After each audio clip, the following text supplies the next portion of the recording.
This is the Roman Catholic convent of the Poor Clares in Arundel. Here, 21 nuns live in prayer and contemplation. Their way of life has remained largely unchanged for hundreds of years, until now. One Bohemian atheist, bollocks, piss off. a disillusioned workaholic, a mother of 3 who is terrified of God, Couldn't he do it in a less scary way? and a soul-singing reformed alcoholic are moving in. All at crisis point, they are leaving behind everything they know and love to spend 40 days and 40 nights on a quest to find meaning in their lives. But not even the nuns could expect the road to salvation to be quite so rocky. They were behaving a little bit like bolshy teenagers. I think it is actually a form of abuse. Yes, I won't work with it. It's a bit like Catholic boot camp.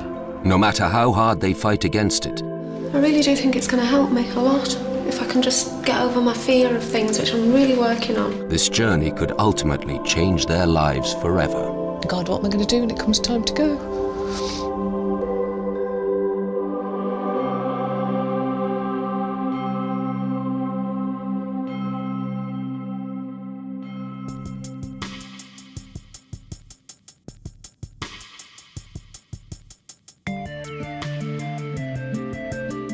At the convent, the nuns are busy preparing for their guests' arrival.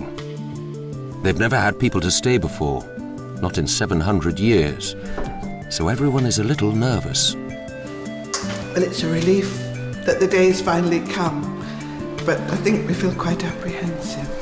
We're creatures of habit. Routine is something good for us. And so the break in routine, although we're going to try and keep the routine, this will be a break in it. So that, I suspect, won't be quite as easy as we'd like it to be.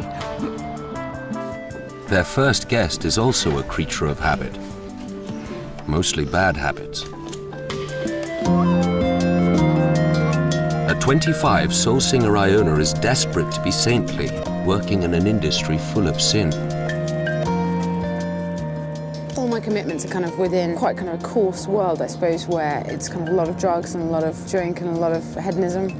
My world kind of changed hugely when I gave up drinking, because I was completely in the mid of everything, in the midst of everything, kind of the whole kind of everyone doing coke in the studio and me kind of saying no thanks, but you know, I'm cool with you guys doing whatever. And for me, I'm trying to kind of keep kind of foot in each camp, you know, and it's quite difficult to do that. Still a virgin, Iona's issues center on sex. She's an evangelical Christian and believes God has told her to live her life as a celibate, a calling she's hoping the nuns can help her understand. Guest number 2 doesn't have such worries, as she doesn't believe in God at all. My wild woman makes love with every inch of her body. Just the sight of her toes would make a grown man beg. Victoria is 34, a free-thinking poet who lives with her husband Adam in an open marriage. I do feel strong emotions for other people sometimes, that I have fallen badly in love with other people, and it's caused a lot of pain sometimes. Her current infatuation is Simon. There's always been a tension between whether we're together as a couple, whether we separate, or, you know, every year it kind of comes up and it kind of churns up within our relationship. So maybe this will give Vic some ideas about, you know, whether we're going to stay together, whether we're going to split up, but, you know, because it seems to change with the seasons. Life without rules has left Victoria unsettled. She hopes that living in a strict convent regime might allow her to reassess her boundaries. But for a woman who has never got up to an alarm clock, it won't be easy. There is no element of the Poor Clares' lives that is without the rigor of discipline. Living to bells, their lives follow a rigid schedule. Up at 5 a.m. for morning prayer, the first of 7 prayer sessions a day, 7 days a week. Even domestic chores must be done in silence because they believe it brings them closer to God. The 3 vows we take, poverty, chastity and obedience, if you like, That's our way of giving up and turning away from what people in the world hold dear. It's to live a very simple life of prayer and contemplation and community. I mean, that really is our life. Simplicity is the hallmark, and poverty in that sense of not having anything more than you really need. The third woman joining the convent doesn't do poverty.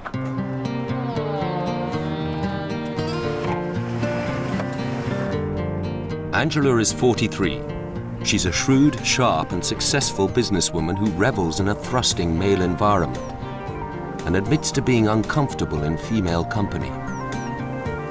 But all that is about to change. She's turning her back on a 6-figure salary to live in the all-female and frugal Poor Clare life. Everything's at stake for me at the moment because I have had to give up my job to go into the convent. I'm also obviously giving up my friends, my family, my home, my way of life. Everything that I do that actually at the moment is fun. Having spent most of her life as a slave to her work, Angela has acquired 2 houses, one here and one in Tuscany. But it's left her feeling empty. She hopes the nuns will help her overcome her fear of failure and gain fulfillment at a deep and less materialistic level. The last woman joining the convent is possibly the bravest of them all, because she's terrified of God. 44-year-old Debbie is a children's entertainer. Abandoned by her mother as a child, she can't shake off the belief that God is punishing her. All of a sudden, Flynn spun around. The dragon had landed on the ground. I remember when I was at school, there was a puppet show, and for one day I forgot all my problems, I forgot how bad life was. And I don't know if there might be another child out there that might be having a horrendous life, and if I can make them escape from that for one day, that makes me feel good inside. It's like a cathartic sort of process really in that way. Now a mother herself, she's hoping that the nuns will help her see religion in a new light. 1, 2, 3. But it's a high-risk strategy. In order to come to terms with her past, Debbie is leaving behind her 5-year-old son for 40 days. So for her, it had better work.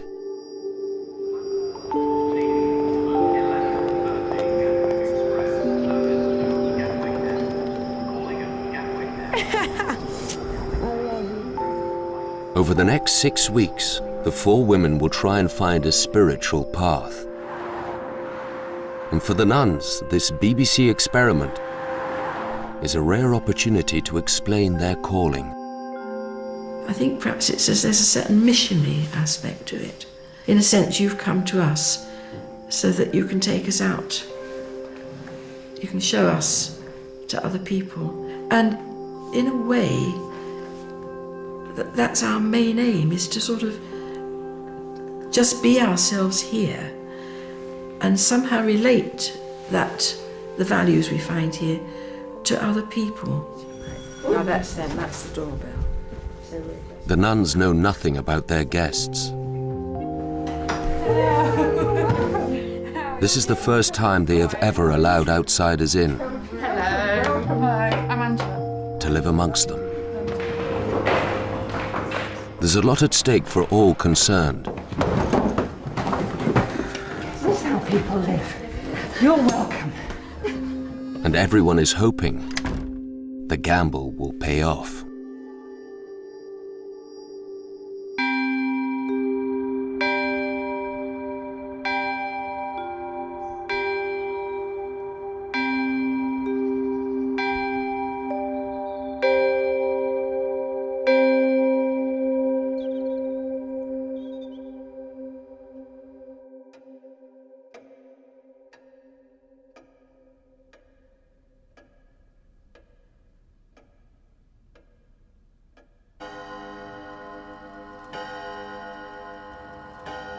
It's the first morning, and convent life starts early.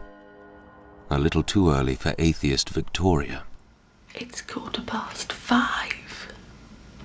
Okay, for a lot of people that wouldn't actually seem that early, because most people have to get up in the morning.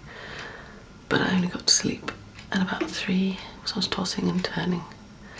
And hence I look like this. But I thought I'd share it with you, my first morning of getting up to an alarm. The first service is at 5:45.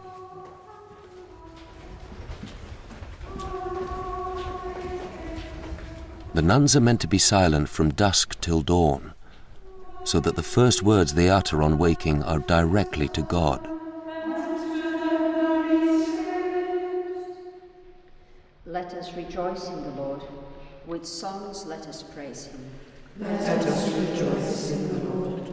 With songs let us... The 4 women are expected to try and observe this rule. Hail the God who saves us. The nuns hope that by adapting to their routine, the women will find a relationship with God, or at least get to know themselves better.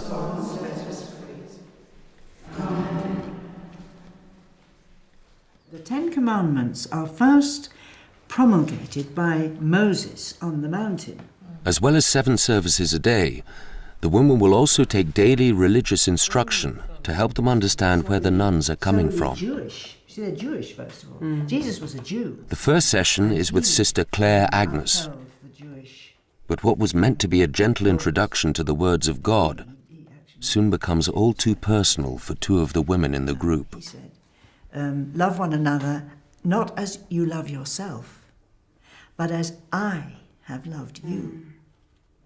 So that kind of overturns all of the others, that if you do love one another, then you don't check out the other's wife, then you don't go and steal from this person, then you don't, They're all manifestations. Love of neighbour are all in the 10 Commandments. Then God spoke all these words. He said, I am the Lord your God, who brought you out of the land of Egypt, out of the house of slavery. This is the whole business of the covenant. I've saved you. You shall have no gods except me. And of course, modern gods are 2 cars, a house in Italy. What about other faiths, then? I've been singled out. I'll have your house in Italy. That'll make me happier than you are. No, I don't think that's a house here. I don't think that's what a modern God is. I think a modern God is always chasing after something. Yes, well, people do a lot to chase after having 2 cars. I don't think I worship money, getting back to what you were saying. I don't think you worship money, that wasn't what I was saying. Just because you've got a house in Tuscany. No, sorry. Just because you have a house in Tuscany. I want a house in Tuscany, baby. Just bring it on.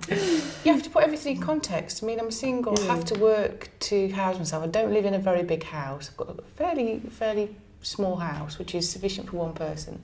I've got a car which gets me to my job.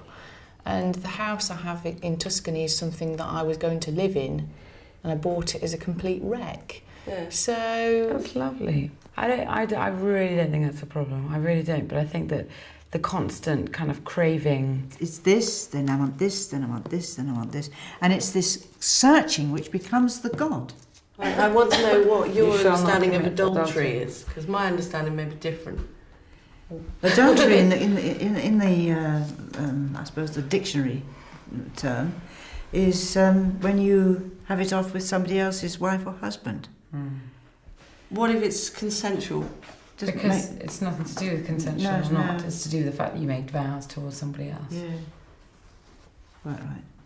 So it's marriage rather than relate. So you could be having a relationship and doing that with somebody else, and it wouldn't matter. Because you're not married. It's about the vows. You essentially know what adultery is. You know what committing adultery is, don't you? Because you just said it. I have very different ideas about this. What then? I think adultery means when you deceive. When you deceive somebody, because I think deceit is a thing that actually damages, and I think that you can love more than 1 person. Right, so you had 2 husbands. Yeah, so you had 2 husbands. And that is, I can't give you the arguments about it, but to me it isn't quite on the cards. It doesn't mean to say that you couldn't love them, but if you love them in a sexual way, for example, you expressed your love through sex, then you would be committing adultery. What have you lost? I was trying to find the page. commandments. I'm committing, one of the 10 commandments, an offence against the 10 commandments, and going to that church. That finger is pointing at me. I don't believe you should ever lie to another person. I think that's what damages most relationships.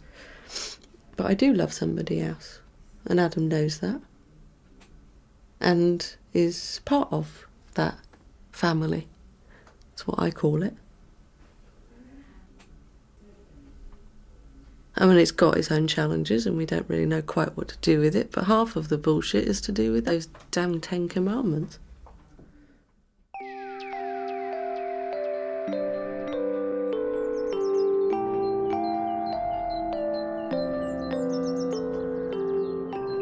Hard as it'll be for the woman to adapt to convent life, it will be equally challenging for the nuns. Let us praise God who gathers us together. And feeds us with everything that is good. The heart of their home is close to the outside world. It's been that way for 700 years, making their community one big family. That's great, baby. Keen to make the woman feel included, the nuns decide to reveal a bit about their own lives before taking their vows. Allowing God in. And, The details of their backgrounds are news even to some of their sisters. and there were horses, of course, and I was still mad keen. Sister Clare Agnes didn't become a nun until she was 58. So I joined this companions club and met a chap called Frank. Well, he told me stories about how he'd been looking for somebody to marry ever since his wife died. And I was the stupidest woman ever was, because I married him. And it really was. And I said, look, I don't love you. And he was sort of saying, no, I really love you and all this. And I didn't love him at all, but I married him. I don't know why I did it, but I did. I had a good party at my wedding, but that was about it. The reason why it was so disastrous is because he was a television addict. When he came home from work... Oh, that's great. He really was. When he came home from work at 6:30, he had to have his meal at 6:30, absolutely on the dot. After that, he'd sit down and he would watch the television until it went off. The thing was, we never communicated, and this was the breakdown of it. He did a do-it-yourself divorce. He was very mean about money. He wouldn't spend money on a solicitor. I could have contested every point of the thing, but I thought, what's the use? There was a sister in the school that used to ask that, which I now think appalling question, how many of the girls are going to be a nun? And there was this girl who always used to put her hand up. Sister Felicity became a nun 40 years ago, when she was just 18. I couldn't understand it because she used to leave school. She was a day girl like me, and she used to leave school with a different boy on his motorbike almost every day, and I just couldn't understand it. And yet when she did it, there was something in me that would say, I wish I could put my hand up. God did come first. I mean, I was an RE teacher. It was theology I studied at college, and kind of... Sister Pat joined at 28 after being widowed. A friend was thinking that maybe God was calling her to join. By becoming a nun, they married God. As brides of Christ, they have had to separate from their families and friends and concentrate on monastic duties. I was brought up in a loving Catholic family, but my dad had very high expectations of me, and he was absolutely, completely devastated, really, that I was going to be a nun. And my mum was just heartbroken because she thought she was going to lose me altogether. And she was fighting. It was terribly hard for her. Sister Gabriel was a 23-year-old university graduate when she joined 12 years ago. And my daughter wants to be a nun, but I don't want her to be a nun. And she had this raging battle inside her. But she couldn't, I think at the time, she couldn't support me in it. Because she really felt that I was wasting my life at the time. And my father died when I was a novice. He was never really reconciled to me being a nun. And 6 weeks before he died, he came to the monastery. And to say it was the last thing I expected is the understatement. And we had a great chat. And then he went home and then he died. I don't look back. I'm very happy. And I'm really grateful that God's given me a vocation to be a Poor Clare, and I'm especially grateful that he's brought me to Arundel.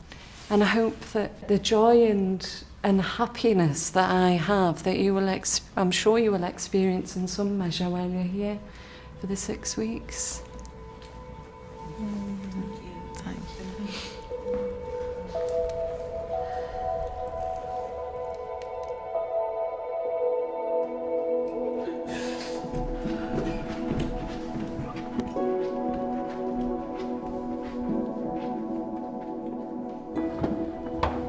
I think it's just that they all just seem so good, and I just think I'm so bad. I just feel awful. I just feel like so much bad coming out of me, and they're all just so good. It just upsets me. I hope you've had a good day. Very good. It's only just one of many. You'll be better, get better. I hope so. So sleep well. Good night. Good night.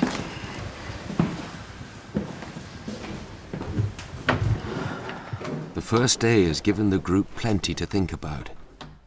Atheist Victoria is wondering how she's going to fit in. I'm not going to find permission to be me in the Bible. I'm not going to find permission to be me from these nuns. Just as I'm not going to find permission to be me from any other source, anywhere, other than my heart, inside me. And until I can permit myself to be fully me and be that in the world, I'm always going to be seeking approval.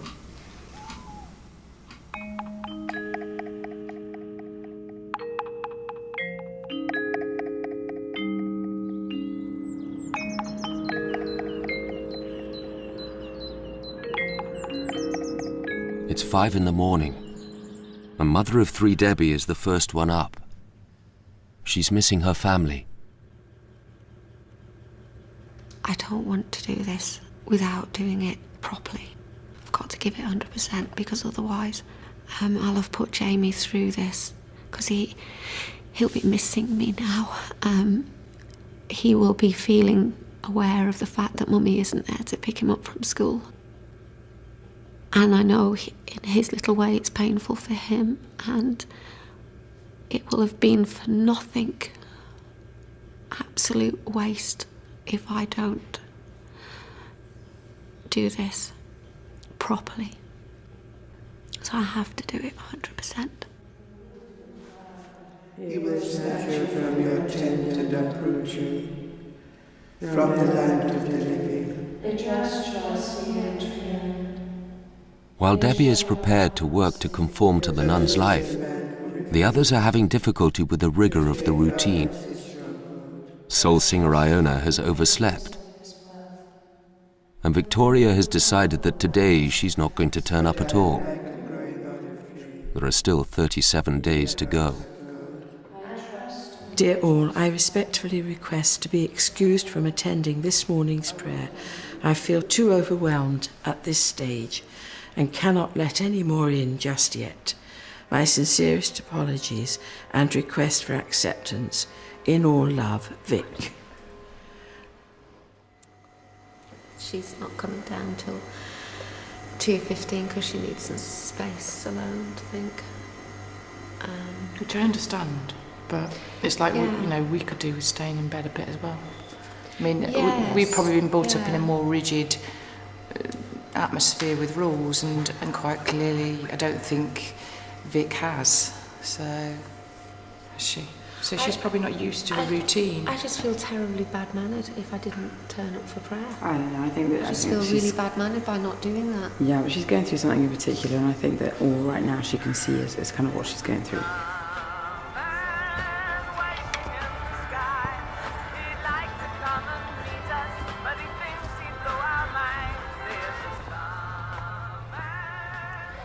I just got so upset again. I mean, I've done all the prayers, which means if we're praying 7 times a day, that means I've prayed 14 times in the last 48 hours, which is more than I've prayed in a church in my entire life. So, and I'm going in there and I'm doing it, and it's moving me, but I was just really angry. I was angry at the nuns, and I couldn't be angry at the nuns because they were really nice, and they haven't done anything wrong. So then I realised I was angry. Well, I was angry at God, but then I can't be angry at God because I don't believe in God. So then I realised I was angry at myself. We do live by a timetable, and if you don't adhere to it, you're actually disrupting our community. At the beginning, having no choice can be a difficulty. And part of even the living by the timetable is so that we're not scattered. And our whole life is built on this focusing. It's not focusing in order to ignore everything else, but focusing in order to actually be able to see things more clearly.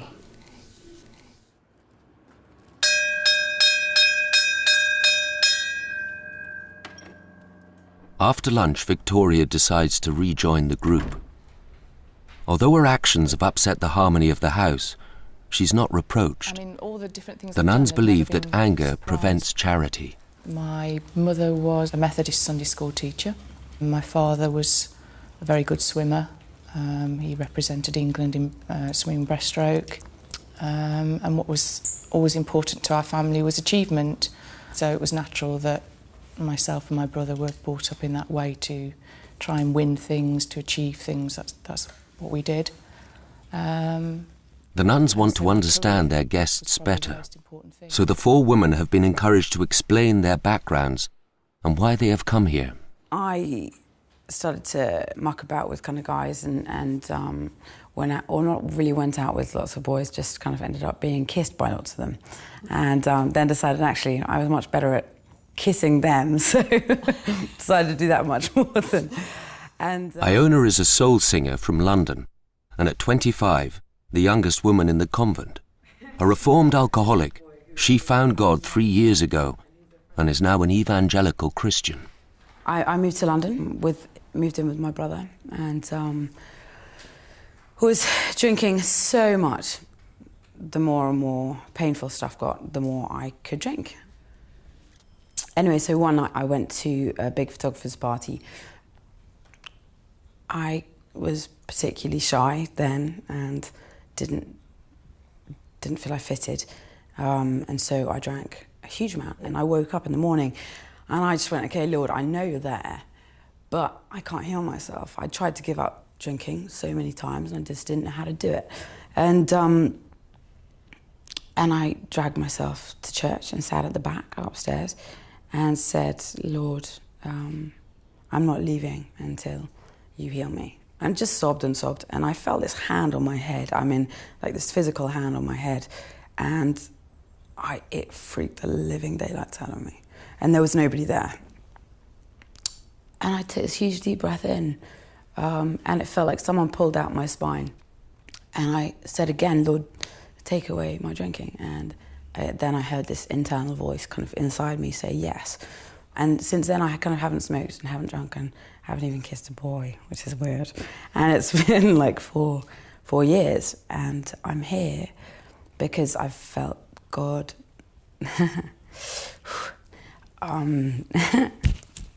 call me to, I love that, don't you love it when you can't quite speak? Call me to celibacy, and it's really, really hard. But really good, and I know that I know it's a blessing. It's just kind of got to kick in, and I keep kind of praying that He'll take away kind of the want to get married and the want for babies, you know, because that was has always been like such a huge aim in my life, you know, such kind of a major one, you know, and I'm trying to live by and trying not even to look at boys, which is an absolute comedy for me. Maybe not be kissing with them, but wow, have I done so in my head. But yeah, so I'm just kind of trying to kind of get through that and really understand it and how you do it, you know, and also how on earth you do the no sex thing. I have no idea how you guys do that. That completely blows my mind, genuinely. I mean, so I've got like a million questions, and yeah, it's really amazing being here, and painful, but really, really good. Thank you for that. Thank you. Do you truly believe that? Do you truly believe that I'm meant to be God is asking you to be single? Do you honestly believe that? Do you not think that this has been just your own process? You've processed this yourself. Why do you refer everything to say this must be God speaking to me? I know when I'm talking to myself and I'm kind of having my inner battles and telling myself what to do and that kind of thing, but my relationship with God is where it's input coming from the outside, things I wouldn't think of ever. You know, like you're saying that was so far from it was so completely far from my head, and because I'm so tactile and because I'm so what's the correct word? I'm doing it. Sensual, aren't you? Sensual. You are. I mean, you are really sensual as a person. You're like this sort of box of chocolates, and you're the soft-scented strawberry one. You know, that's what you remind me of. You're just the one that everybody would go for. Everybody would pick that chocolate. Everyone would have that chocolate. What decision is it now about whether it's a life decision or whether it's... That's kind of... At the moment, I really struggle with my hormones really badly because I seem to be horny all the time. So what do you do about that? Try very, very hard not to do anything about that. You don't do anything about it? You don't think this is God's... I do, but I try not to. I really try not to because it's not helpful. Because it gets me in that state of mind, you know, and I really, really don't need that because it's such a selfish thing, you know. And for me, it's such a selfish thing. Sorry. I think they need to slow down a bit. I think it's been a great culture shock. And I think, you know, Iona perhaps, you know, her feet have to sort of come down to earth. I get the idea, you know, that perhaps Jesus is great, which is fine, but somehow I feel that Iona has to quieten down and get in touch with that person. Yeah, I think it's all hoo-hey and hurrah, and God can be like that sometimes, but for it to go much deeper, I think she's got to slow down.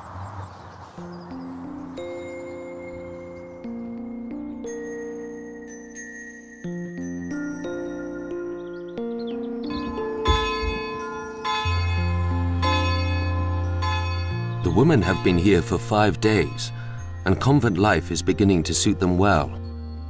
Maybe too well. Some of them are starting to treat the nuns' home more like a hotel. Continually turning up late for morning service. And in some cases, not turning up at all. They're even choosing which teaching sessions to be present at. Vic's gone for a walk. But I'm here, and I found something in the Bible that is applicable to me. Perhaps I need to talk sometime about, you know, how we, if you're trying to think of fitting in with us, you know, we wouldn't do that kind of thing without some sort of dispensation. Well, yes. That's it, I'm not spending any more money on foreign holidays. You're just going to go to Convent. I'm just going to climb over the walls and escape in. Over the last few days, Victoria and Angela have regularly snuck off together and become close friends, forming a clique to the exclusion of all others. This is something the Poor Clare nuns don't do. For harmony, friendship should be inclusive, not exclusive.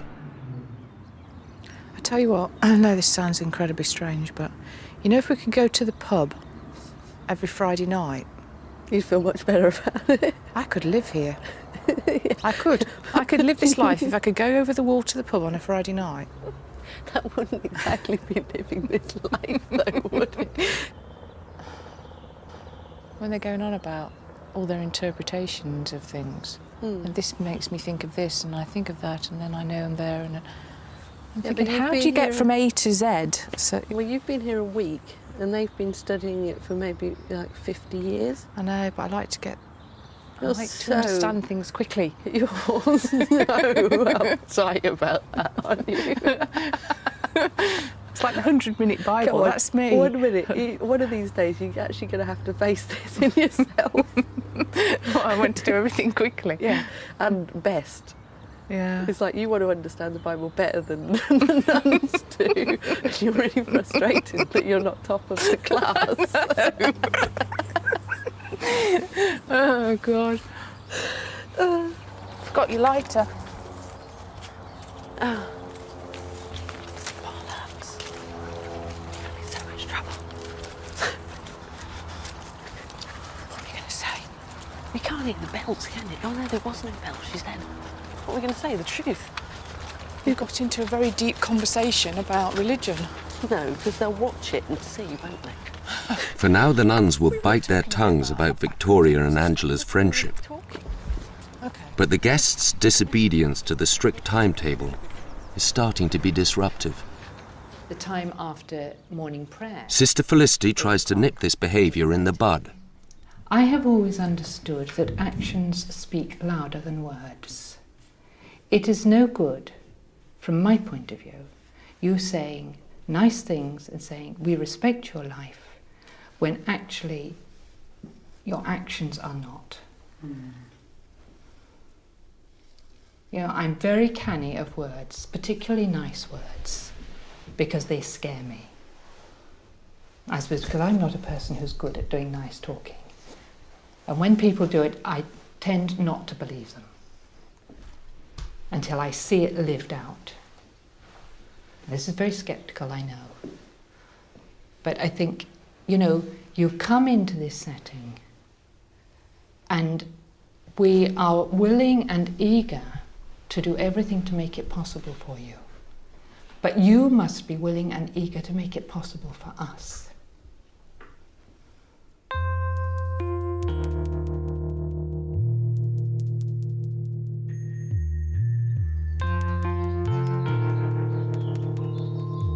The next day, John again was standing with 2 of his disciples, and as he watched Jesus walk by, he exclaimed, "Look, here is the Lamb of God." The nuns are convinced that exposure to their way of life will ultimately pay dividends. So Sister Pat tries to help them get to grips with what it really means to be a nun. The Poor Clares are a contemplative order, which means they spend much of their day in prayer and meditation. To help the women reach this state of mind, they've been asked to visualize a passage from the Bible. And they remained with him that day. It was about 4 o'clock in the afternoon. In the hope that this will open up a dialogue with God. Don't let it be anything pressured. There's no need to talk to him all the time.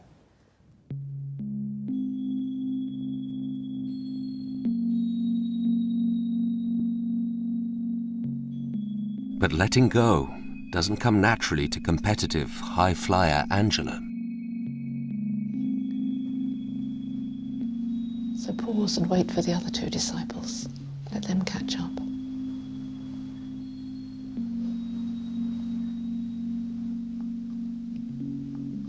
If the conversation you've been having with the Lord is one you want to return to later, we'll just tell him so. That's really good. I like that. I'd never have guessed that. It was hopeless for me, I'm afraid. I couldn't get myself comfortable in the first 10 or 15 minutes, and I know that you've got to get into it pretty quickly because I'm thinking about the time all the time. I think, well, if I'm not into it by past, I've only got about 20 minutes, and that's no good because you need a lot more time than that. So I sort of gave up, and then I got really frustrated with myself for not having managed to do anything. And I didn't and I didn't want to upset you 2 because I could see you were going for it. So I'm thinking, God, I need to move, and I really need to leave, but I better not leave because that'll disturb everybody. And so then I started crying because I was so fed up with myself. Oh God, what a shame. If we try and live how they live and do what they do, and then take the space, etc., then we've got the best chance of understanding everything and getting some sort of spiritual enlightenment. So if we're not doing the best we can do to do that, as far as I'm concerned, I'm failing. And I'm not using the time well. We haven't got much time. I'm constrained by time again, aren't I? I think I'm still at work. I know that. I know I've got to be less driven, maybe.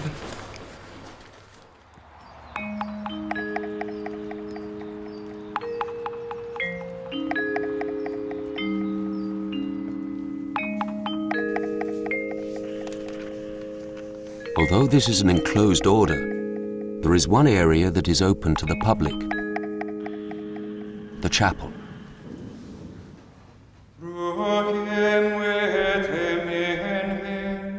In the unity of the Holy Spirit.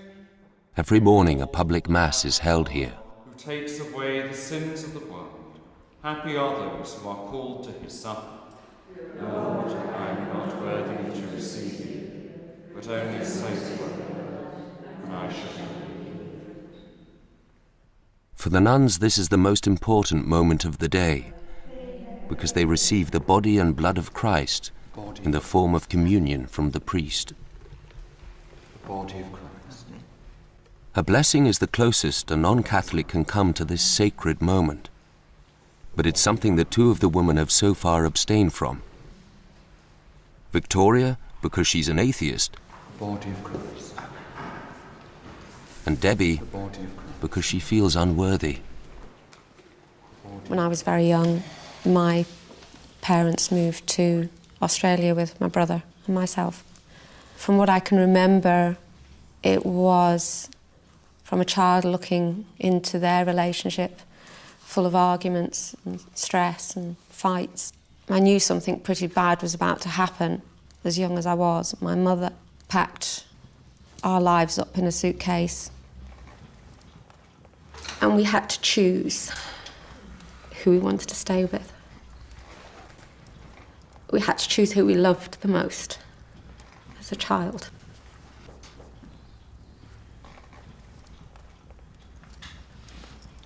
So I had to decide. And what I decided to do, could I get a tissue? What I decided to do was follow my brother. So I made the painful choice, and all the time I kept thinking that she would change her mind. You know, she would say, you know, if it means this, you know, we'll all stay together, we'll work something out. And I still believed that right up until we were boarding a boat. My father sent us down a gangplank to go and say goodbye to her. And she said that everything was going to be okay because she would see me in 6 weeks' time. So I thought that by the time we got back to England in that time, because she'd said she would see us in 6 weeks, that she would be there. And she wasn't. So I counted 6 months and she didn't come. And I did 6 weeks after 6 months and she didn't come. And then I thought, maybe she meant 6 when I'm 6 years old and she didn't come. And then I thought maybe 6 weeks after 6 and she didn't come. And that went on until I got to 7. And I thought, she's not coming, ever. You've been pulling off the layers of the onions all this afternoon. It's come off, and you're a bit more nearer the centre. Don't be frightened of it. Look forward to it, because it is a wonderful experience to come to know the real person that you are. And it takes a long time. Debbie's story strikes a chord in my heart because nothing as bad as that, but I had a dodgy childhood with mother, you know. I mean, my mother died. So I felt very much akin to her story.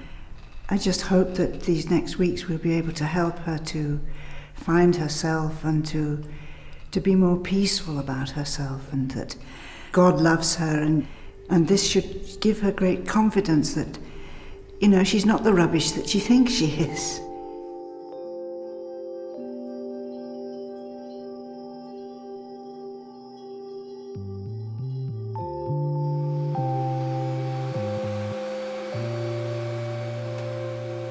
After their initial resistance, all 4 women have tried hard to conform to the schedule, with mixed results. It's Iona, the only one with a confirmed faith, who is having the biggest religious struggle. I'm really independent. I really have problems being told what to do all of the time. And I'm really trying, I am, you know, to be good girl, to be Iona the good girl, and turning up to things. I'm turning up maybe a little bit late sometimes. And I'm trying, but I'm rubbish at this kind of thing. I want to kind of buck, you know, and I want to be rebellious.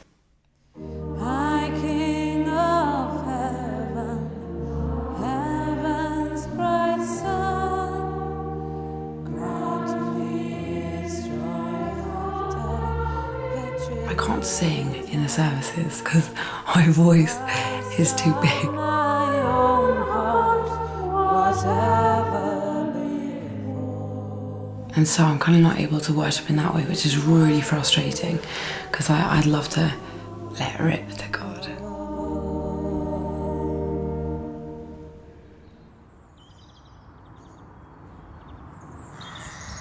I think they genuinely really want us all to find a bit of peace and happiness, and that we have to find a way of doing that. And my way at this moment is sitting on this tree trunk, just listening to the birds and trying to work things out, and trying to think if I'm ever going to work things out.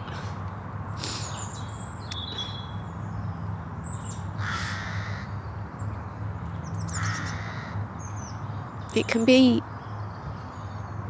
a little bit oppressing in there sometimes, and you just need to step back from it and hear what's going on in your own head.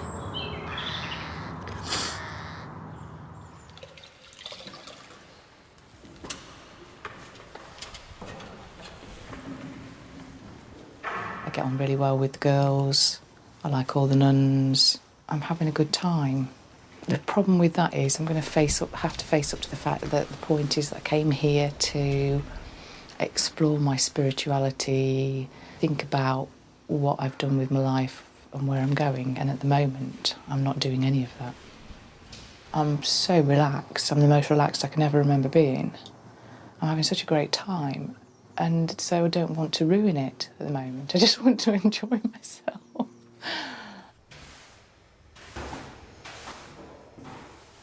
Faith and religion, I would say, are different things. I was brought up atheist, and I think that's why I've always struggled to admit that I have a faith, because I can't align myself to saying I have a religion.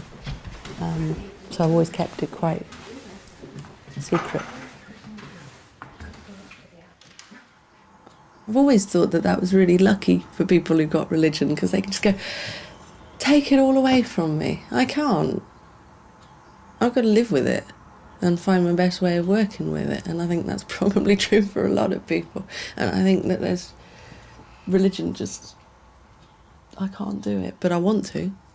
I want to do it. In some ways, I want to be able to say, unburden me, take it all away, cradle me in your arms and make me feel better.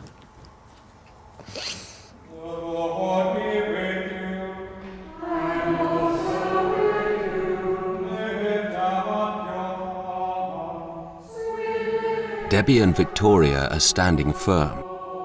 For the last 6 days, they've resisted being blessed by the priest. But for one of them, that's about to change.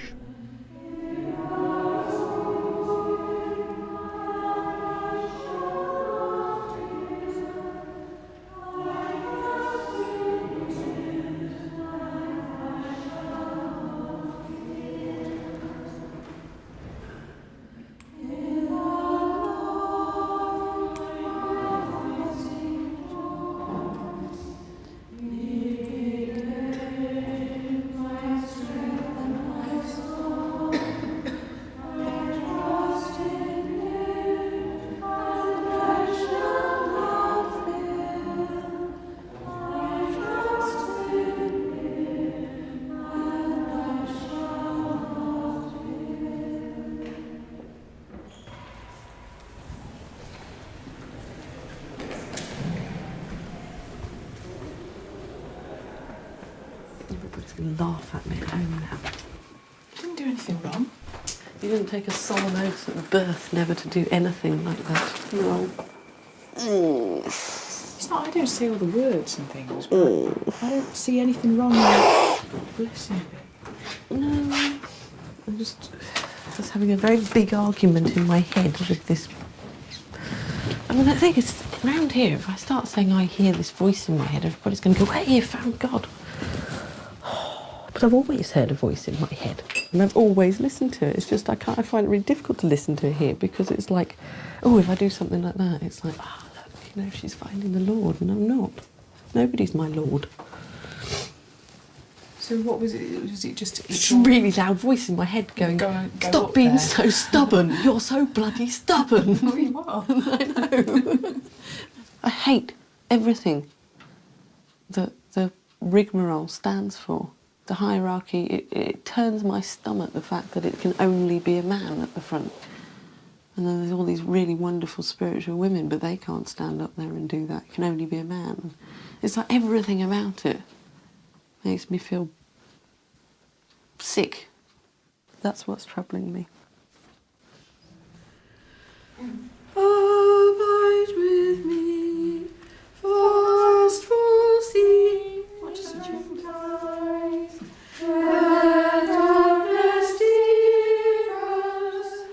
The women have been here just over a week.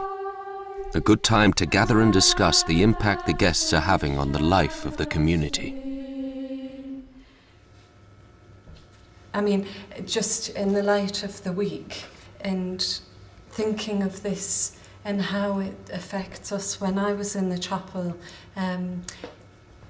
on Tuesday evening, I came into the chapel to pray, and there was Vicky and there was Angela, and you were lying on the floor praying. So I came in to join you, and then I got on my prayer stool and I said to the Lord, okay, what am I going to do?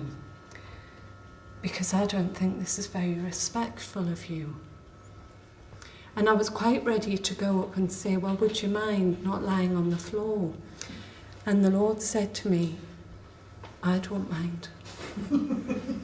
And I thought, what an invitation that he would say, I don't mind. And I thought, well, if the Lord doesn't mind, what right have I? But it was a real conversion moment. I mean, you know, we can love, and it's true, but you know, like, that invitation wouldn't happen if you weren't here. And it's such an adventure, and it's a great joy. I said to Sister Erin the other day, but you know how great, you know what a really good week it's been for me. And Erin said he will have to do it more often. Maybe once every 2 years, didn't you? But we started off talking about all the styles. I said to Gabriel, isn't it marvellous? I said, all the different styles, something different every day. Oh, it's wonderful. She said, I'm that jealous.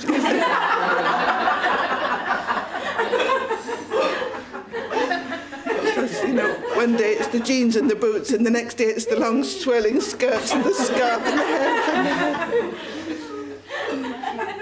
It's an eye-opener for us.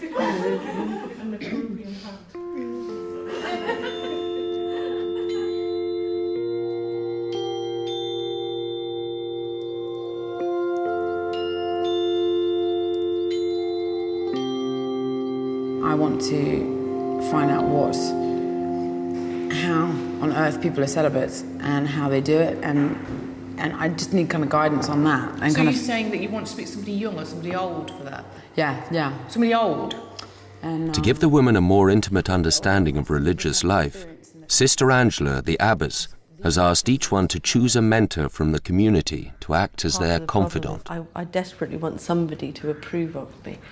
In a sense, the person who has to approve of you is you. Yeah, which is what I realised that It doesn't matter if nobody else does. Because of their early rapport, Debbie has already made her choice. The only thing that I have is an upset me, is an abandoned, hurt, painful me. Sister Claire Agnes. When my mother left, my mother was on the other side of the dock that day we pulled away.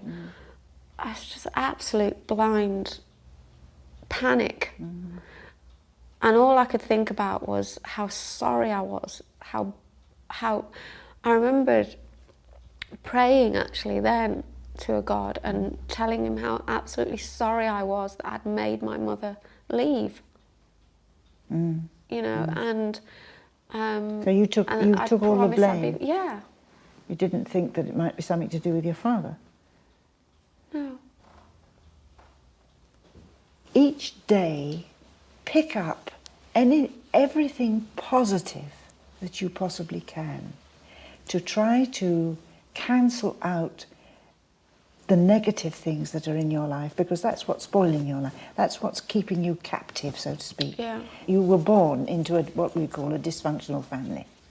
And so you were, as it were, a victim of the dysfunctional family, of the problems of your parents. It's not to do with you, Debbie. They put it into your head, and it's got into your, you know, into your gut now, that you're this unworthy person. But it's not true. It's not true. I don't say you'll be totally free, but at least you'll have the notion of how to escape, to get free totally from the negativity that has dogged you from the very beginning of your life. And it's not your fault, it's other people's fault. You are not to blame. You are not this unworthy person that you think that other people have told you you are, or given you the impression that you are.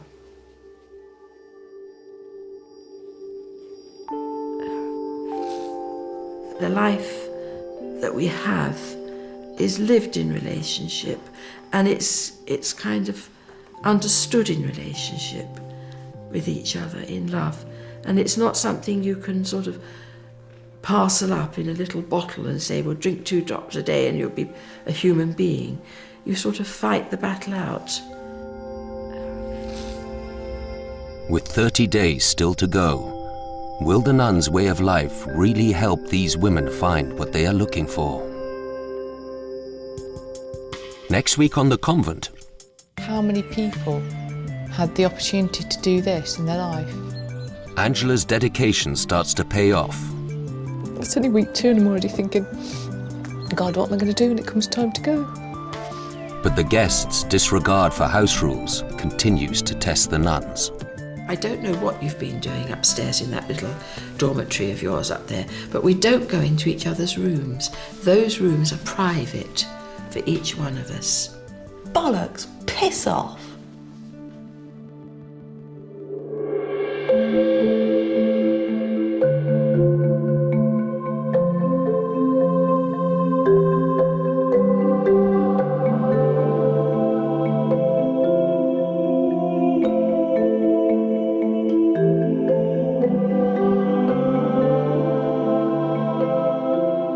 If you have been affected by any of the issues in tonight's programme and would like to talk to someone in confidence, please call the BBC Action Line on 08000 688 456. All calls are free and confidential. Lines are open every day from 7:30 a.m. until midnight.